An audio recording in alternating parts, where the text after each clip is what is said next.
Science कहती है कि हमारी कायनात की उम्र 13.8 अरब साल है। किताबों में भी यही लिखा है, लेकिन जेम्स स्पेस टेलीस्कोप की नई स्टडी ने सबके होश उड़ा दिए, क्योंकि जेम्स स्पेस टेलीस्कोप की नई दरियाफ्त से साइंसदानों ने साबित किया है कि हमारी कायनात की उम्र 13.8 अरब साल नहीं बल्कि 27 अरब साल है। जी हाँ, आपने बिल्कुल सही सुना। आखिर हमारी कायनात की उम्र 27 अरब साल कैसे हो सकती है, आज इसी के बारे में बात करेंगे, तो पूरी वीडियो वॉच कीजिएगा। और आप देख रहे हैं स्पेस वर्ल्ड। साइंस की पिछली स्टडी के मुताबिक कायनात की उम्र 13.8 अरब साल है। इस उम्र को दो तरीकों से कैलकुलेट किया गया है। पहला है हबल कांस्टेंट। हमारी कायनात में हर चीज एक दूसरे से दूर जा रही है, लेकिन हर चीज की हमसे दूर जाने की रफ्तार मुख्तलिफ है। हबल कांस्टेंट में ये देखा जाता है कि कोई गैलेक्सी हमसे किस रफ्तार से दूर जा रही है और वो हमसे कितनी दूर है, उसकी रफ्तार के मुताबिक कैलकुलेट किया जाता है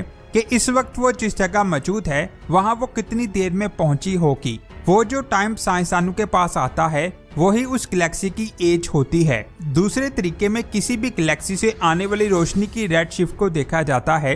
एक गैलेक्सी से निकलने वाली रोशनी जितनी दूरी तक जाएगी वो लाइट स्ट्रेच होती जाएगी और इसका कलर रेड हो जाएगा। इसी रेडनेस को देखते हुए साइंसदान उसकी उम्र का पता लगा लेते हैं। इन्हीं दोनों तरीकों की वजह से साइंसदानों ने कई सालों की स्टडी के बाद कैलकुलेट किया कि हमारी कायनात की उम्र 13.8 अरब साल है। यानी अल्लाह ने हमारी कायनात को 13.8 अरब साल पहले बनाया था। इस स्टडी के मुताबिक 2000 में एक ऐसा स्टार दरियाफ्त हुआ जिसकी उम्र ने साइंसदानों के होश उड़ा दिए, क्योंकि इस स्टार की उम्र 16 अरब साल थी और ये खला में मिलने वाला वाहिद स्टार था जिसकी उम्र 13.8 अरब साल से ज्यादा बताई जा रही थी, जिसकी वजह से कई साइंसदानों ने कहा कि ये कैलकुलेशन की गलती हो सकती है, जिसकी वजह से इस स्टार की उम्र को इग्नोर किया गया। इसके बाद जेम्स स्पेस टेलीस्कोप को लॉन्च किया गया, जिसने खला में ऐसी डिस्कवरीज की जो साइंसदानों के लिए सर दर्द बन गई, जिन्होंने पिछली सारी स्टडीज को गलत साबित करना शुरू कर दिया। इसने कुछ ऐसी गैलेक्सीज को फाइंड किया जो बिग बैंग के सिर्फ 300 से 400 मिलियन साल बाद ही बनी थी। इस डिस्कवरी ने साइंसदानों को बहुत ज्यादा परेशान कर दिया, क्योंकि उनके मुताबिक उस टाइम कायनात इतनी ज्यादा गर्म थी जिसमें कोई भी स्टार और गैलेक्सी नहीं बन सकती। उनके मुताबिक पहली गैलेक्सी बिग बैंग के 1 या 2 अरब साल बाद बनी होगी, लेकिन जेम्स की दरियाफ्त ने सबको हिला डाला। इसके अलावा भी कायनात में कई ऐसे राज हैं जो कायनात की मौजूदा उम्र पर सवाल उठाते हैं। कई साइंसदानों का कहना है कि हमने कैलकुलेशंस की बिना पर कायनात की उम्र का एक फिगर दिया, लेकिन हमारी कायनात इतनी ज्यादा कम्प्लेक्स और बड़ी है कि हो सकता है कि हमारी कायनात की उम्र इससे भी ज्यादा हो। इसीलिए यूनिवर्सिटी ऑफ ओटावा के साइंसदानों ने कुछ अलग मेथड्स और कैलकुलेशन के साथ कायनात की उम्र को कैलकुलेट करने की कोशिश की, जिनके मुताबिक हमारी कायनात की उम्र 13.8 अरब साल नहीं बल्कि इससे 2 गुना ज्यादा 26.7 अरब साल है। इस चीज ने साइंस की दुनिया में तहलका मचा दिया। उन साइंसदानों के मुताबिक सबसे बड़ा मसला किसी भी गैलेक्सी से आने वाली रेड शिफ्ट को देखने का है। उन साइंसदान के हिसाब से यानी कोई गैलेक्सी हमें इसलिए रेड दिखाई नहीं देती कि वो हमसे ज्यादा दूर है, बल्कि वो इसलिए भी रेड दिखाई दे सकती है कि उससे आने वाली रोशनी ऐसे एरिया से गुजरे यहाँ मैटर और पार्टिकल्स बहुत ज्यादा हों, जिनसे टकरा कर वो रेड हो जाए। इस कॉन्सेप्ट को पहली बार 1922 में फ्रिट्ज ज़्विकी ने दिया था। इसी कॉन्सेप्ट के जरिए साइंसदान का कहना है कि कई बार हमें करीब वाली गैलेक्सी भी बहुत ज्यादा रेड दिखाई देती है, जिसकी वजह से हम ये मान लेते हैं कि वो गैलेक्सी कई अरब साल पुरानी है और वो हमसे बहुत ज्यादा दूर है, जबकि उस गैलेक्सी से निकलने वाली लाइट मैटर से टकरा कर रेड हो जाती है।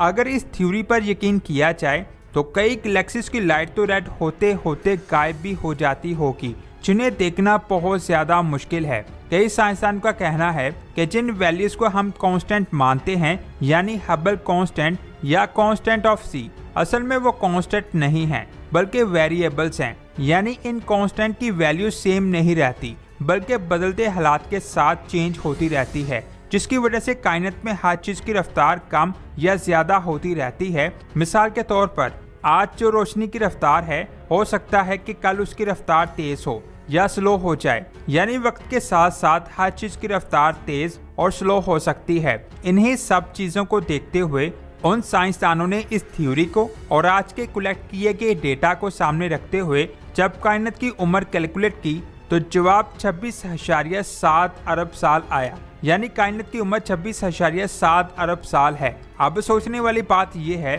कि क्या ये सही जवाब है? तो मैं आपको बता दूं, जिस थ्योरी से इन साइंसदानों ने कायनात की उम्र को कैलकुलेट किया है उसे साइंसदानों ने गलत साबित कर दिया। उस थ्योरी के मुताबिक कायनात के आखिरी किनारे को फाइंड करना इम्पॉसिबल है। इसके अलावा जिस डेटा से कायनात की उम्र को कैलकुलेट किया गया है वो तो डेटा अनकम्प्लीट है। यानी आज तक कायनात के जिस हिस्से को साइंसदान देख पाए हैं वो तो पूरी कायनात का 0.0001% हिस्सा है। बाकी हिस्सा कितना बड़ा है उसके बारे में हमें पता ही नहीं है। इसीलिए जिस डेटा से कायनात की उम्र को कैलकुलेट किया गया वो अनकम्प्लीट है, जिसकी वजह से कोई भी जवाब देना सही नहीं होगा। लेकिन जेम्स स्पेस टेलीस्कोप से जो डिस्कवरीज हुई हैं उसने साइंसदानों को हिला कर रख दिया। अगर साइंसदान को कायनात की सही उम्र के बारे में जानना है तो एक बार फिर से जेम्स स्पेस टेलीस्कोप के जरिए दोबारा से कायनात को स्टडी करना होगा, जिसके बाद अगर अल्लाह ने चाहा तो साइंसदान कायनात की सही उम्र के बारे में जान पाएंगे। वैसे आपका इसके बारे में क्या ख्याल है, नीचे कमेंट्स करके जरूर बताएं। इसके बाद बात करते हैं क्लीज 504b की, जो वीरगो कॉन्स्टेलेशन में हमारी जमीन से 57 लाइट ईयर दूर मौजूद है। ये सियारा अपने स्टार से जुपिटर से भी ज्यादा दूरी पर मौजूद है। दूर होने की वजह से इस पर इसके स्टार की रोशनी बहुत कम पहुंच पाती है, जिसकी वजह से इसे भी डार्क वर्ल्ड कहा जा रहा है। लेकिन ये अंदर से बहुत ज्यादा रोशन है। इसके स्टार की रोशनी जब इस पर पड़ती है तो वो रिफ्लेक्ट हो जाती है, जिससे ये बाहर से डार्क नजर आता है। लेकिन इसकी कोर की वजह से इसके अंदर की रोशनी इसके अंदर जमा होती रहती है, जिससे ये अंदर से बहुत ज्यादा रोशन है। जब आप इसकी सतह को हटाओगे तो ये आपको एक चमकते हुए स्टार की तरह दिखाई देगा, और ऐसा सियारा साइंसदानों ने आज से पहले कभी नहीं देखा। इसके बाद बात करते हैं GJ1214b की। ये सियारा जमीन से 42 लाइट ईयर दूर मौजूद है। साइंसदान कई सालों से हमारे सोलर सिस्टम से बाहर किसी सियारे पर पानी को फाइंड करने की कोशिश कर रहे हैं, लेकिन इस सियारे पर बहुत बड़ा समुद्र मौजूद है। इस सियारे का साइज हमारी जमीन से 3 गुना ज्यादा बड़ा है। इस पर मौजूद पानी का मास इसके पूरे मास का 10% है, जबकि हमारी जमीन के समुद्र का मास बहुत कम है। जबकि हमारे समुद्र का सबसे डीप पॉइंट 11 किलोमीटर है, और इतनी गहराई में भी ऐसे राज छुपे हैं जिनके बारे में हम आज तक नहीं जान पाए। लेकिन उस सियारे के ओशन की गहराई हजारों किलोमीटर है, तो आप सोच भी नहीं सकते वहाँ क्या क्या छुपा होगा। ये थी आज की शानदार वीडियो। अगर आज की वीडियो आपको अच्छी लगी तो लाइक करने के साथ साथ इसे अपने फ्रेंड्स और फैमिली मेंबर्स के साथ लाजमी शेयर करें। मिलते हैं एक और शानदार वीडियो में। अपना बहुत सारा ख्याल रखें। अल्लाह हाफिज।